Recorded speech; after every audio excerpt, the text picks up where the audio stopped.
Well, hello, my friends. This is the third and final session of our three-part series of being with grief through the holidays.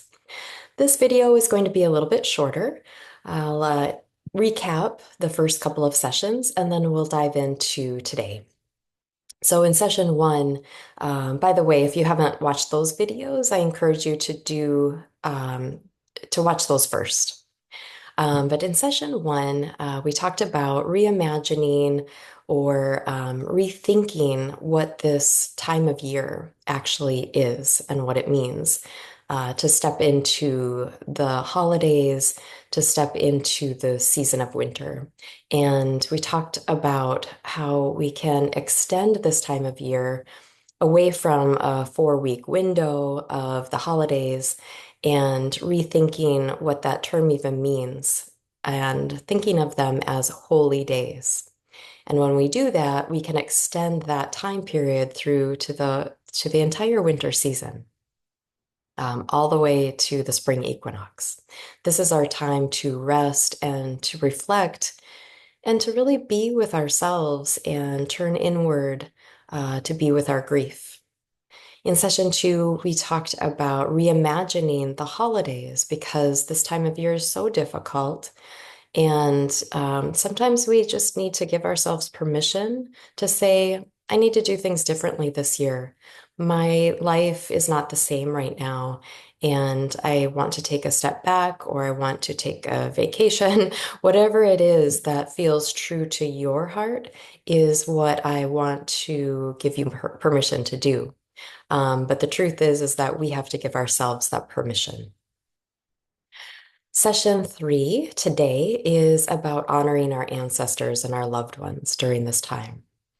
So, as you know, if you are missing somebody, if you are grieving right now, you know that the absence of that person becomes magnified during this time. You know, everybody else is celebrating and the world seems to have moved forward, and maybe your life is at a standstill and you are in this period of grief. And I'd love to offer you a few possibilities for honoring your loved ones and honoring your ancestors, the lineage that you come from, as a way to begin to connect, begin to, if you haven't already, really allow yourself to have a continued relationship with that person. And it's not the same, absolutely not the same. But we do have the opportunity to include them in the things that we are doing this year. So, a couple of ideas that came up during our session, the live session, was to put a photograph, out for them, put candles out. And I did this for Thanksgiving, and it was really powerful for me. I put 4 candles in a circle and I lit one for my brother Rollo, one for my brother Scott, one for my dad, and one for my mom. And throughout the day, I just would glance over and give a little wink and a smile and say, Hi, guys. I miss you. I wish you were here. And it was just for me. I didn't tell anybody. I got a ton of comfort from doing that really simple thing. Um, One thing that I'd like to do this year that I heard from somebody else was to have very similar, but at our dinner table, I'd love for everybody to have a candle of their own. And they can light their own candle in memory of somebody that they're missing, somebody that they have lost, or just a simple, maybe a memory that they miss if they're not grieving right now. One final idea, and I want to share, it's really personal to my family. So I have 2 jars. It's pretty sunny this morning. I have 2 jars, and they are very old. The first, you can see that they are filled with little slips of paper. And the first one is the oldest slip of paper. Sorry, it's very sunny, but is from 1916. And it's from the Gerard side of my family, where years and years, decades and decades and decades ago, over 100 years, um, they decided to start a little tradition of writing on little slips of paper placing them in a jar. And they do this every time the family would get together to paper the walls.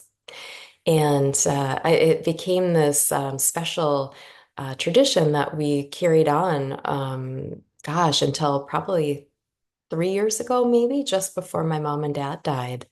We would get together for the holidays, and my mom or my dad would say, "Oh, we got to write in the jar." And we didn't do it all the time. And honestly, there were probably times where years would pass when between times when people would write in the jar. But it became something that was really special. I didn't appreciate it when I was growing up, but I'm so glad I have these jars now. And there was very simple, just their name, the date, and what was happening in their lives at that time. Who was born, who died, who got married, just the happenings. And became this little time capsule of my ancestors, really. They didn't maybe think of it that way, but we all are ancestors in the making. So I'd love to encourage you, if it feels right to you, to start a tradition like that. Another jar idea is to take a jar and write on little slips of paper throughout the year different memories of your loved one. And as they come up, you can write them down. And then at this time next year, you can open up that jar and you can be reading all of your most favorite memories of your person that you might forget if you don't write them down. Not that you're going to forget your person, but we just forget some of those little things. And writing them down is very therapeutic. It gives us a way to process the emotions. And honestly, by this time next year, if you're in deep pain, chances are you will see by next year that your pain has changed. And I guess that's where I'm going to leave this video for now. I am wishing you a season that is holy and sacred, that lasts longer than through the new year, and a time that you can be with your grief and connect with your loved ones. And above all else, make this time of year yours and true to what your heart is telling you that you need. I'm sending you love, and I am wishing you the most blessed, holy days of the season.